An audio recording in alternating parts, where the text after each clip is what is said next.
Assalamualaikum warahmatullahi wabarakatuh. Perkenalkan, nama saya Abdul Hamid Qadarullah, guru pendidikan agama Islam di SMA Jakarta, Tanah Abang, Jakarta Pusat, sekaligus mahasiswa PPK Darjah Batch 2 di LPTK UIN Syarif Hidayatullah Jakarta dengan nomor induk mahasiswa 42500100616. Pada hari ini, Kamis 9 Oktober 2025, saya akan melaksanakan praktek pembelajaran di SMA Negeri 35 Jakarta untuk uji kinerja pada kelas 11 dengan tema khutbah, tabligh, dan dakwah. Terima kasih, selamat menyaksikan. Wassalamualaikum warahmatullahi wabarakatuh. Assalamualaikum warahmatullahi wabarakatuh. Waalaikumsalam warahmatullahi wabarakatuh. Dan sebelum kita masuk ke pembelajaran kita pada hari ini, alangkah baiknya kita berdoa terlebih dahulu ya. Silakan dipimpin doanya. Sebelum kita mulai pembelajaran, alangkah baiknya kita berdoa. Berdoa dimulai. Bismillahirrahmanirrahim. Raditu billahi rabba wa bil islami dina wa bil muhammadin nabiyya wa rasulah. Rabbi zidni ilma warzuqni fahman. Amin. Baik, terima kasih atas doanya. Mudah-mudahan apa yang kita doakan, doa kita dikabulkan oleh Allah Subhanahu wa taala. Amin. Oke, anak sekalian, sebelum kita masuk ke pembelajaran kita pada hari ini, biar kita semakin cinta tanah air, alangkah baiknya kita membacakan teks Pancasila agar kita semakin tahu Pancasila itu seperti apa. Silakan dipimpin. Oke, semua ikut saya untuk membaca teks Pancasila. Pancasila. Pancasila. Satu. Satu. Ketuhanan yang Maha Esa. Ketuhanan yang Maha Esa. Dua. Kemanusiaan yang adil dan beradab. Kemanusiaan yang adil dan beradab. Tiga. Persatuan Indonesia. Persatuan Indonesia. Empat. Kerakyatan yang dipimpin oleh hikmat ketenangan dalam kemusyawaratan perwakilan. Kerakyatan yang dipimpin oleh hikmat kebijaksanaan dalam musyawaratan perwakilan. Lima. Keadilan sosial bagi seluruh rakyat Indonesia. Keadilan sosial bagi seluruh rakyat Indonesia. Oke, terima kasih Ibu Karnani. Baik anak sekalian, hari ini kita akan belajar bagaimana tentang memahami pelaksanaan khutbah, tabligh, dan dakwah di masyarakat. Materi kita hari ini adalah tentang khutbah, tabligh, dan dakwah. Tujuan yang pertama adalah memahami bagaimana pelaksanaannya itu, pelaksanaan khutbah, pelaksanaan dakwah di dalam agama Islam. Kemudian juga bagaimana kita memahami perintah, memahami dalil-dalil suci Al-Quran, perintah Allah Subhanahu wa taala tentang khutbah, tabligh, dan dakwah di masyarakat, dan memahami ketentuan khutbah, tabligh, dan dakwah di masyarakat serta hidup sesuai perintah Allah Subhanahu wa taala sehingga kita dapat melaksanakan khutbah, tabligh, dan dakwah. Anak-anakku sekalian, khutbah, tabligh, dan dakwah itu adalah salah satu perintah Allah. Kata Allah, balighu anni walau ayat. Sampaikanlah walau hanya satu ayat. Kenapa? Karena kita sebagai umat muslim, sebagai hamba-hamba Allah Subhanahu wa taala, kita dimintakan oleh Allah untuk saling mengingatkan antara satu dengan yang lainnya. Maka tugas kita adalah menyampaikan yang benar itu benar, yang salah itu salah. Sebagaimana Allah Subhanahu wa taala mengatakan di dalam firman, saya hafalkan dan kalian bisa melihat teks ayat suci Al-Qur'annya yang sudah saya tampilkan. A'udzu billahi minasy syaithanir rajim. A'udzu billahi minasy syaithanir rajim. Bismillahirrahmanirrahim. Bismillahirrahmanirrahim. Waltakum minkum ummatun yad'una ilal khair khair.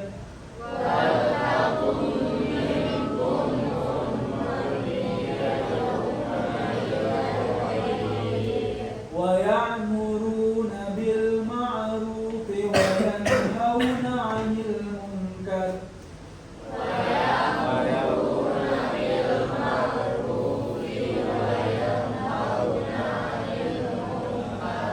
Wa ulaika humul muflihun.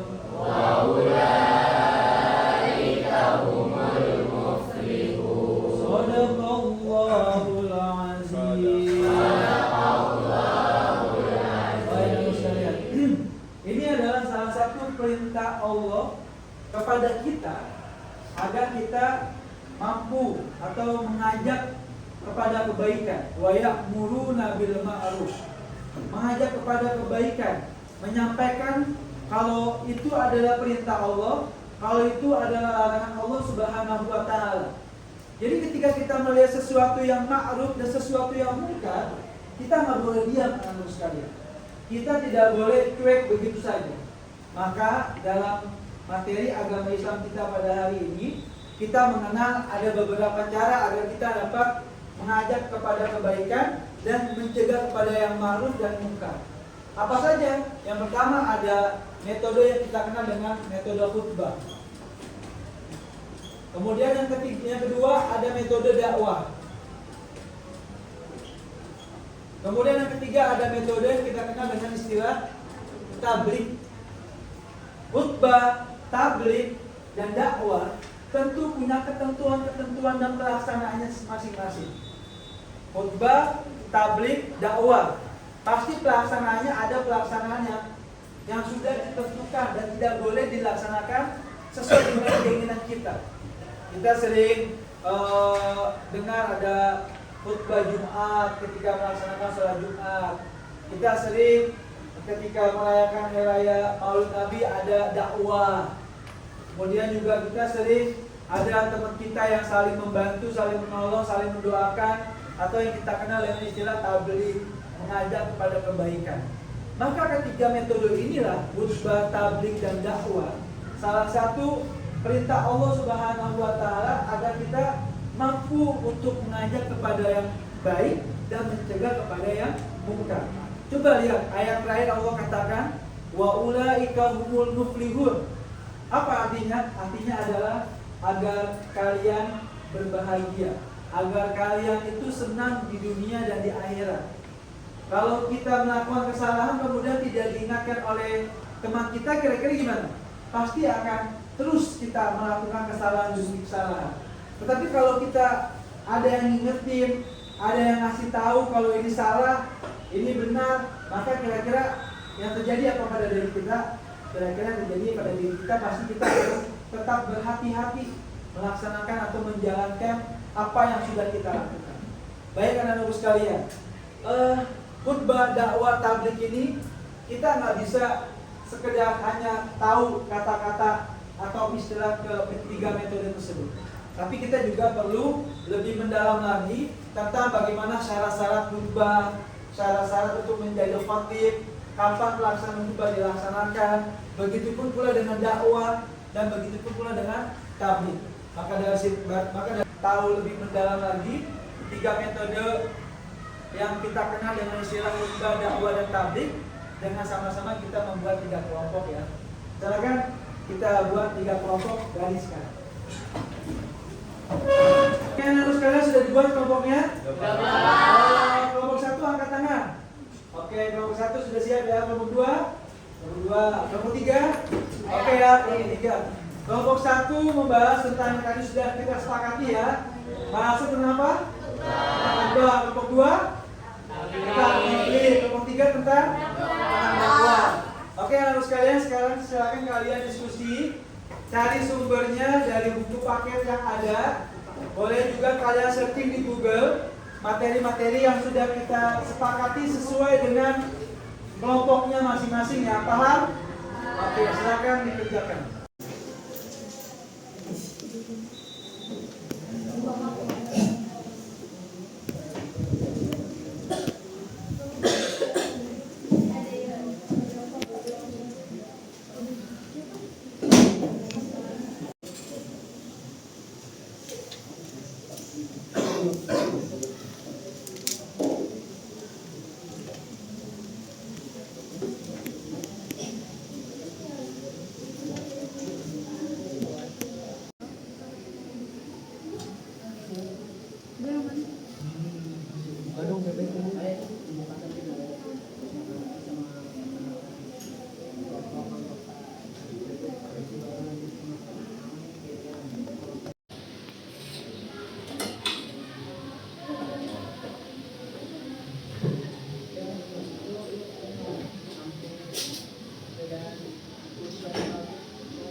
Sukses ya kalian. Sukses. Terima kasih. Ini sudah ketemu rangkaiannya? Oke, masih selamat diskusi.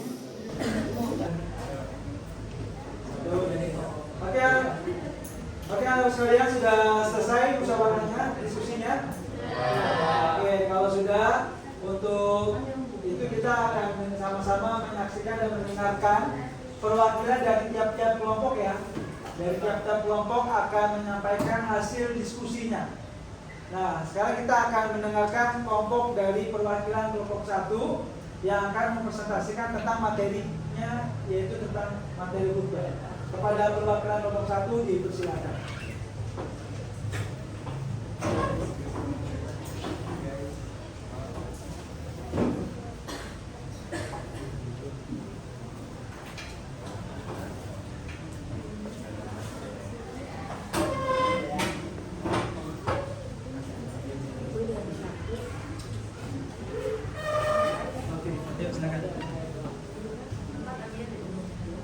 Ayo. Kamu sana sini. Kita saya. Kamu sini.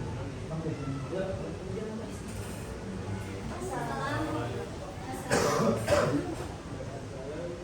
Assalamualaikum warahmatullahi wabarakatuh. Waalaikumsalam warahmatullahi wabarakatuh. Perkenalkan, kami dari perwakilan kelompok 1 yang akan memaparkan materi tentang khutbah. Mulai tolong Islam. Oke. Geser aja. Lanjut. Oke. Ini materi yang akan kita bahas. Yang pertama itu ada pengertian khutbah, yang kedua syarat khatib, yang ketiga syarat dua khutbah, yang keempat rukun khutbah, yang kelima sunah khutbah, dan yang terakhir atau yang keenam adalah adab sholat Jumat. Di sini ada pengertian khutbah. Khutbah adalah pidato atau ceramah keagamaan yang disampaikan oleh khatib di depan jemaah. Biasanya saat sholat Jumat, Id atau acara ibadah lain untuk memberikan nasihat dan ajaran Islam agar umat lebih bertakwa kepada Allah Subhanahu wa taala. Di sini ada syarat dua khutbah. Yang pertama ada syarat khatib. Yang pertama yaitu seorang laki-laki, yang kedua menutup aurat, yang ketiga berdiri, yang keempat suci dari hadas dan najis, yang kelima duduk, yang keenam mengetahui syarat rukun dan sunnah khutbah, yang terakhir melakukan khutbah. Yang kedua ada syarat materi khutbah, yaitu yang pertama bersumber dari Al-Quran dan hadis, yang kedua mengajak serta mendorong umat Islam untuk lebih meningkatkan ketakwaan kepada Allah Subhanahu wa taala, yang ketiga sesuai dengan perkembangan zaman, dan yang terakhir tidak mengandung unsur hasutan kelompok. Nah, nextnya itu ada rukun khutbah. Rukun khutbah sendiri ada 5. Yang pertama itu membaca hamdalah, pujian kepada Allah Subhanahu wa taala. Yang kedua, sholawat kepada Nabi Muhammad SAW. Yang ketiga, wasiat taqwa atau anjuran untuk taat kepada Allah Subhanahu wa taala. Yang keempat, membaca ayat Al-Qur'an pada salah satu khutbah. Yang kelima, doa untuk kaum muslimin pada khutbah kedua. Terus di sini ada sunnah khutbah yang dianjurkan itu ada 10. Yang pertama, 1. Memberi salam sebelum khutbah. Yang kedua, duduk sejenak antara dua khutbah. Yang ketiga, menghadapi jamaah saat berkhutbah. Yang keempat, meninggikan suara agar jelas terdengar. Yang kelima, mendahului khutbah dengan pujian kepada Allah Subhanahu wa taala dan sholawat kepada Nabi Muhammad SAW. Yang keenam, membaca istighfar dan doa untuk kaum muslimin. Yang ketujuh, mengucapkan amma ba'du sebelum isi nasihat. Yang kedelapan, berpakaian rapi dan bersih. Yang kesembilan, tidak terlalu panjang tapi bermakna. Dan 10, mengakhiri khutbah dengan doa dan penutup yang baik. Selanjutnya yaitu ada adab sholat Jumat. Adab sholat Jumat yang pertama yaitu mandi dan memakai pakaian bersih. Kalau yang kedua, berangkat ke masjid lebih awal. Kalau yang ketiga, sholat tahiyatul masjid. Kalau yang keempat, duduk tenang dan mendengarkan khutbah. Yang kelima, tidak berbicara saat khutbah. Dan keenam, tidak melangkahi pundak orang lain. Dan yang ketujuh, yang terakhir, berbanyak doa dan zikir setelah sholat. Nah, sesuai dalam dalil Quran surat An-Nisa ayat 115, Artinya, dan barang siapa yang menentang Rasul sudah jelas kebenaran baginya dan mengikuti jalan yang bukan jalan orang-orang mukmin, kami biarkan dia leluasa terhadap kesesatan yang telah dikuasainya itu, dan kami masukkan ke dalam jahanam, dan jahanam itu seburuk-buruk tempat kembali. Oke, terima kasih dari kelompok kami. Apakah ada yang ingin bertanya? Oke, belum dulu dong untuk kelompok 1. Sebelumnya ada yang mau bertanya dari kelompok lain? Silakan angkat tangan dan sebutkan nama. Ada yang mau bertanya? Ya, silakan sebutkan nama dan dari mana kelompoknya. Perkenalkan nama saya. Ya, boleh. Perkenalkan nama saya Ilorin dari kelompok 3. Untuk pertanyaan ini, apa peran khutbah dalam membentuk kesadaran umat Islam sendiri? Itu aja. Oke, terima kasih Ilorin. Langsung dijawab aja ya. Ya, silakan. Mau ditampung dulu atau mau langsung dijawab kelompok 1? Ditampung dulu. Oke, satu lagi. Dari kelompok berapa sebutkan nama dan asal kelompoknya? Dari kelompok 2 yang bertanya, dalam konteks khutbah Jumat apabila khotib berbicara di luar khutbah namun masih dalam satu rangkaian khutbah, bagaimana status khutbah tersebut menurut jumhur ulama? Oke, terima kasih untuk yang bertanya. Kita jawab dulu dong pertanyaannya. Sekarang kita tunggu jawabannya dari kelompok pertama. Silakan untuk menjawab untuk bertanya. Izin menjawab pertanyaan Ilorin. Tadi pertanyaannya benar bukan apa peran khutbah dalam membentuk kesadaran Ya. umat? Iya. Nah, jawabannya itu khutbah berperan penting dalam membentuk kesadaran umat dalam menyampaikan pesan-pesan dan pesan-pesan keagamaan, sosial dan moral. Terus menyampaikannya itu melalui khutbah. Terus umat diingatkan akan kewajiban agama, diajak untuk memperbaiki diri serta diarahkan agar hidup sesuai ajaran Islam. Jadi itu penting untuk membantu bentukan agama bagi umat. Oke, terima kasih. Lanjut ke pertanyaan selanjutnya. Aku mau jawab pertanyaan dari kelompok 2. Dua. Yang pertama ada rukun. Yang pertama itu dari orang yang menyampaikan dakwah. Yang kedua madun, sasaran dakwah. Yang ketiga materi atau ajaran Islam yang disampaikan. Yang keempat ada metode atau cara atau teknik penyampaian dakwah. Untuk syarat darinya yaitu beriman dan bertakwa, berilmu luas tentang Al-Quran dan Sunnah, berakhlak mulia dan menjadi teladan, bijaksana dan sabar dalam menyampaikan dakwah, ikhlas karena Allah Subhanahu wa taala, mampu berkomunikasi dengan baik dan memahami kondisi orang. Oke, sudah terjawab? Oke, terima kasih. Oke, berapa dulu dong untuk informasi. Oke, silakan kembali ke tempat duduknya masing-masing, ke kelompoknya masing-masing. Selanjutnya kita akan mendengarkan dan menyaksikan presentasi dari perwakilan kelompok 2 kepada kelompok 2. Dipersilakan.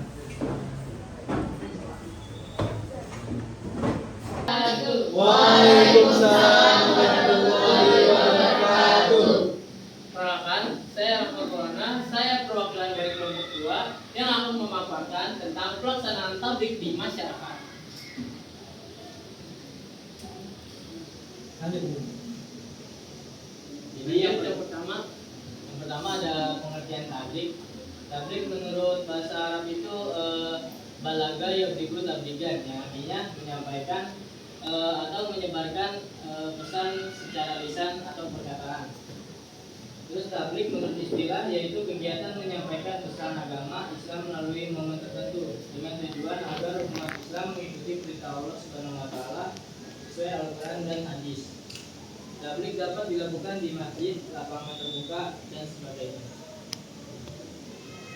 Selanjutnya ada sebab-sebab melakukan tablik. Yang pertama, adanya perintah untuk bertablik dari hadis riwayat Bukhari.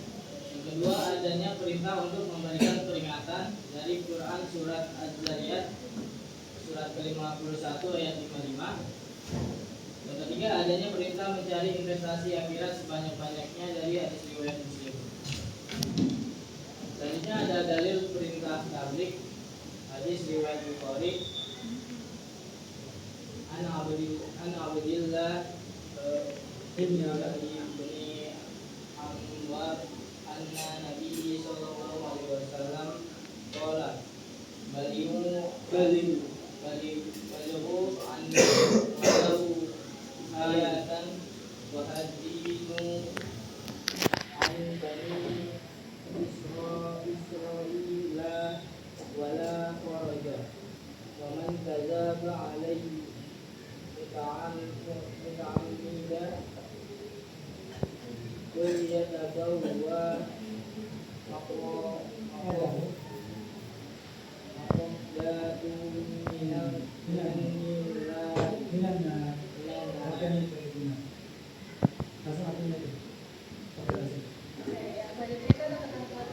Yang pertama itu memiliki kemampuan pengetahuan agama yang memadai. Yang kedua itu memiliki keterampilan metode yang variatif. Yang ketiga memiliki sifat sabar dan tidak emosional. Yang keempat memiliki sifat ikhlas karena Allah. Yang kelima tidak bersifat pemujaan. Selanjutnya ada persamaan khutbah dengan tabligh. Yang pertama itu ada kegiatan ma'ruf nahi munkar. Yang kedua kegiatan untuk berdakwah dan ajaran Islam. Yang ketiga itu memperoleh janji keberuntungan bagi pelakunya. Perbedaan khutbah dengan tabligh. Yang pertama itu khutbah dilakukan dengan laki-laki, tabligh boleh dilakukan laki-laki atau perempuan. Yang kedua itu tabligh terikat rukun, tabligh tidak ada. Yang ketiga itu ada tujuan khutbah mengajak umat Islam untuk meningkatkan ketakwaan, tabligh mengajak untuk manusia untuk mengikuti jalan yang diridhoi Allah Subhanahu wa taala sehingga selamat di dunia dan akhirat. Lanjut ada praktik tabligh, yaitu praktiknya menyampaikan ajaran Islam, secara lisan atau tulisan. Contohnya ceramah agama, pengajian, dakwah di media sosial, menyebarkan nasihat Islam. Lanjut persamaan khutbah, tabligh dan dakwah. Yang pertama yaitu memiliki kesamaan sama-sama menyampaikan pesan atau ajaran Islam. Yang kedua tujuannya memberikan petunjuk nasihat dan ajakan menuju kebaikan. Yang ketiga menggunakan media komunikasi, tulisan atau perbuatan. Lanjut ada perbedaan khutbah, tabligh dan dakwah. Ada 3 perbedaan, yaitu yang pertama dalam bentuk. Khutbah memiliki perbedaan ceramah resmi dengan rukun dan syarat. Tabligh penyampaian ajaran secara langsung. Dakwah usaha mengajar manusia ke jalan Allah Subhanahu wa taala. Yang kedua perbedaannya adalah dalam bentuk waktu tempat. Khutbah waktu tertentu, tabligh bebas, dakwah umum di mana saja. Yang ketiga dalam bentuk cara. Khutbah formal dan satu arah, tabligh lisan, santai dan bisa dengan dialog. Dakwah bisa dengan lisan, tulisan atau perbuatan. Sekian dari kelompok kami. Apakah ada yang ingin ditanyakan? Oke, sebelum bertanya kita berdoa dulu ya untuk kelompok 2. Silakan yang mau bertanya sebutkan nama dan berasal dari kelompok 2. Oke, silakan. Perkenalkan, saya Zafran dari kelompok 1. Pertanyaannya, mengapa seorang muslim wajib menyampaikan kebenaran meskipun hanya satu ayat? Terima kasih ya pertanyaannya. Lanjut ke pertanyaan selanjutnya yang mau bertanya.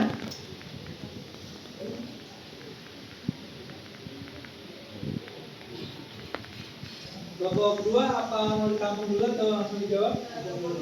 Oke. Silakan berdiri sebutkan nama dan kelompok.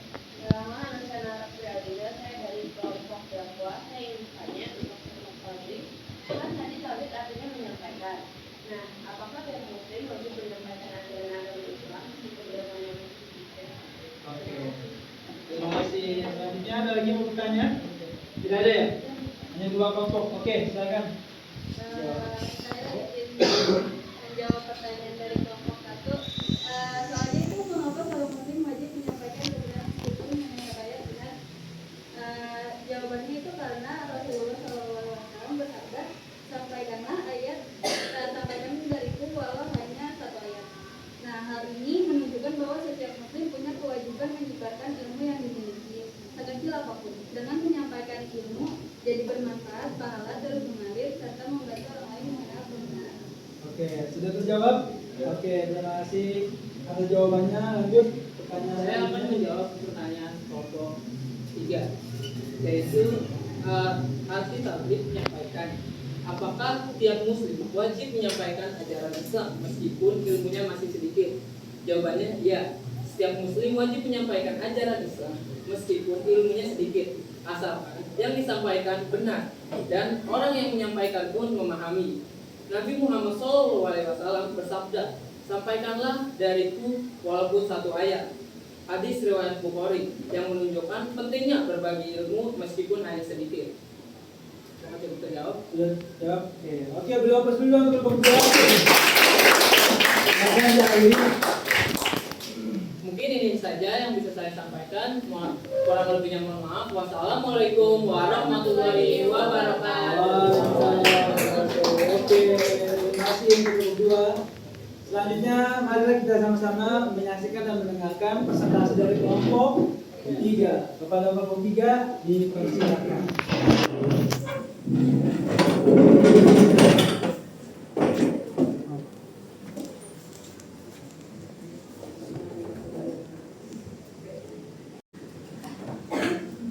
Siapa yang berinya?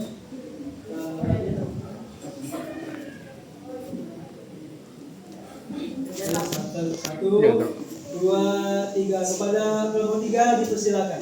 Assalamualaikum warahmatullahi wabarakatuh. Waalaikumsalam warahmatullahi wabarakatuh. Perkenalkan, kami dari perwakilan kelompok 3 ingin memaparkan materi dakwah. Nah, yang pertama ada pengertian dakwah, yaitu dakwah berasal dari bahasa Arab. Da'ah, yaitu dan dawatan, yang berarti mengajak, menyeru atau memanggil. Dalam Islam, dakwah adalah mengajak orang lain untuk beriman kepada Allah dan mengamalkan ajaran Islam. Dakwah bisa dilakukan melalui lisan, tulisan, dan perbuatan dalam kehidupan sehari-hari. Selanjutnya di sini ada dalil tentang dakwah dalam Quran surat Al-Imran ayat 104. A'udzu billahi minasy syaithanir rajim. Bismillahirrahmanirrahim. Wal takum minkum ummatun yad'una ilal khair wa ya'muruna bil ma'rufi wa yanhauna 'anil munkar. Wa ulaika humul muflihun. Artinya, hendaklah ada di antara kamu segala golongan yang menyerukan kepada kebajikan, menyuruh berbuat yang makruf dan mencegah dari yang mungkar. Mereka itu orang-orang yang beruntung. Selanjutnya ada tujuan dari dakwah, yaitu pertama menyuruh kepada tauhid dan menjauhi kesyirikan. Lalu yang kedua itu ada menyebarkan akhlak mulia dalam kehidupan sehari-hari. Lalu yang ketiga mengajak kepada kebaikan dan mencegah kemungkaran. Lalu yang keempat menjaga persatuan dan kedamaian dalam masyarakat. Selanjutnya adab dalam berdakwah. Pertama itu menggunakan hikmat atau kebijaksanaan. Lalu yang kedua memberikan nasihat dengan cara yang baik. Lalu yang ketiga berdiskusi secara santun dan menghormati pendapat orang lain. Lalu yang keempat menjadi teladan dalam perbuatan sebelum mengajak orang lain. Adab dalam berdakwah yang pertama itu adalah bil lisan, dakwah dengan kata-kata, ceramah dan pengajaran. Lalu ada yang kedua bil hal, dakwah melalui perbuatan dan keteladanan dalam kehidupan sehari-hari. Lalu ada yang ketiga bil kitabah, dakwah melalui lisan, buku, artikel dan media sosial. Lalu yang keempat adalah mujadah, yaitu dakwah melalui diskusi atau debat yang santun dan beretik. Lalu ada tantangan dalam berdakwah. Pertama itu adalah kurangnya pemahaman Islam yang benar.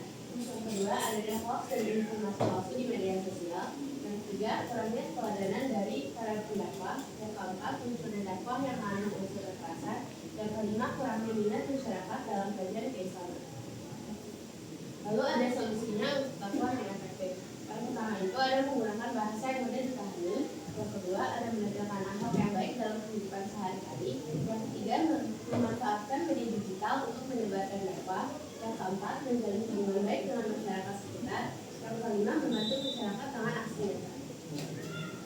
itu saja presentasi dari kelompok kami. Apakah ada yang ingin bertanya? Oke, sebelum ada yang bertanya, kita beri waktu dulu untuk berbicara. Silakan yang mau bertanya angkat tangan dan sebutkan nama dan kelompok. Ya, Ahmad, silakan. Perkenalkan, nama saya Rahmat dari kelompok 2. Saya ingin bertanya, bagaimana cara menjaga kesantunan dan etika dalam berdakwah? Oke, bagaimana cara menjaga kesantunan? Oke, pertanyaan selanjutnya. Oke, silakan sebutkan nama dan asal kelompok. Saya Satria Saputra dari kelompok 1 ingin bertanya, mengapa materi dakwah harus disesuaikan dengan matbu sasaran dakwah? Oke, terima kasih. Silakan langsung dijawab. Saya izin menjawab pertanyaan dari Rahmat ya Pak, yang bagaimana cara menjaga kesantunan dan etika dalam berdakwah. Jawabannya itu seorang dai harus senantiasa menunjukkan Islam yang damai, menghormati perbedaan, dan tidak boleh menghakimi atau memaksakan kehendak. Apakah sudah terjawab, Pak Met? Sudah terjawab? Oke. Dan saya izin menjawab pertanyaan dari kelompok 3. Nah, mengapa materi dakwah harus disesuaikan dengan matku? Itu karena setiap matku memiliki tingkat pengetahuan dan latar belakang yang berbeda. Nah, agar pesan dakwahnya itu mudah dipahami serta diterima oleh masyarakat. Apakah sudah terjawab? Sudah terjawab? Oke, beliau bersedia untuk berbicara. Silakan diakhiri. Baik, itu sudah presentasi dari kelompok kami. Sekian, terima kasih. Wassalamualaikum warahmatullahi wabarakatuh. Waalaikumsalam. Oke. Kembali ke PPTS.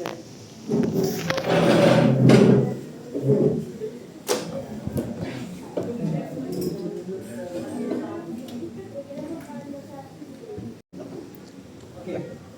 Alhamdulillah sekalian.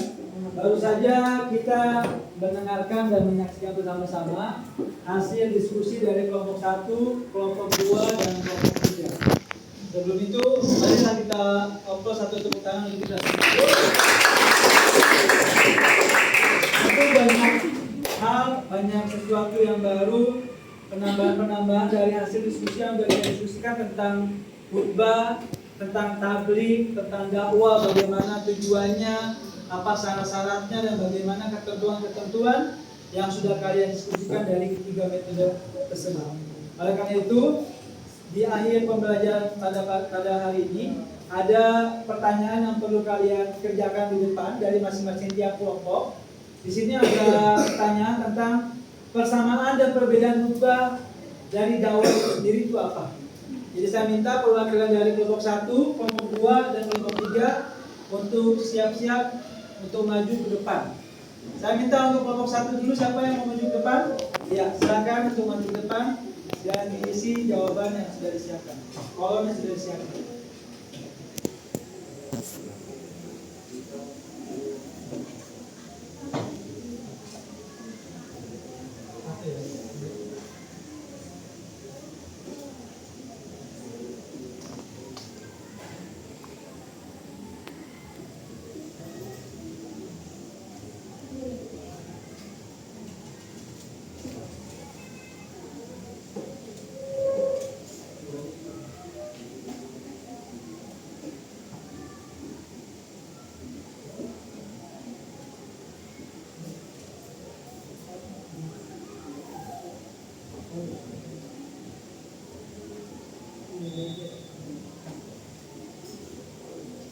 Oke, perbedaannya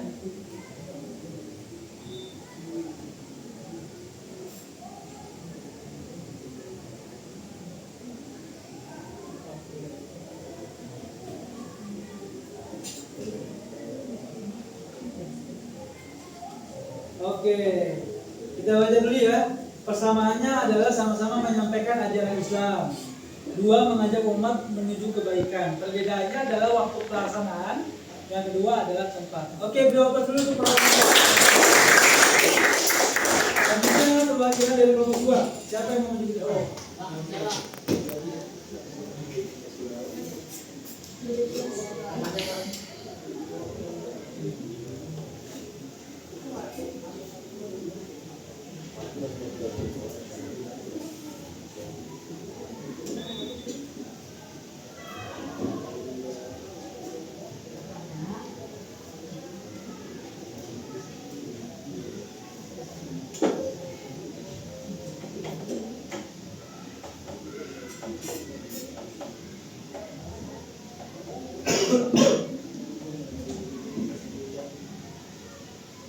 Oke.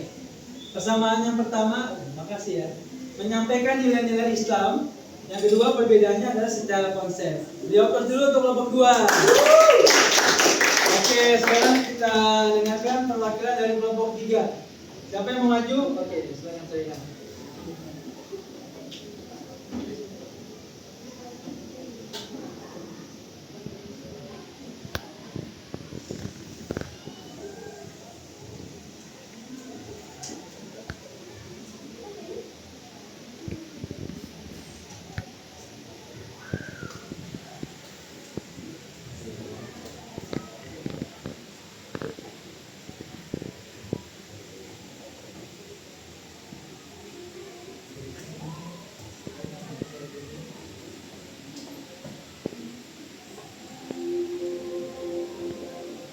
Oke, persamaan yang pertama dilakukan oleh orang yang berilmu.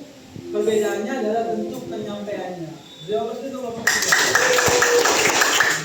Oke, anak sekalian, selesai sudah pembelajaran kita pada hari ini. Materi yang sudah kita belajarkan sama-sama tentang khutbah, tabligh, dan dakwah.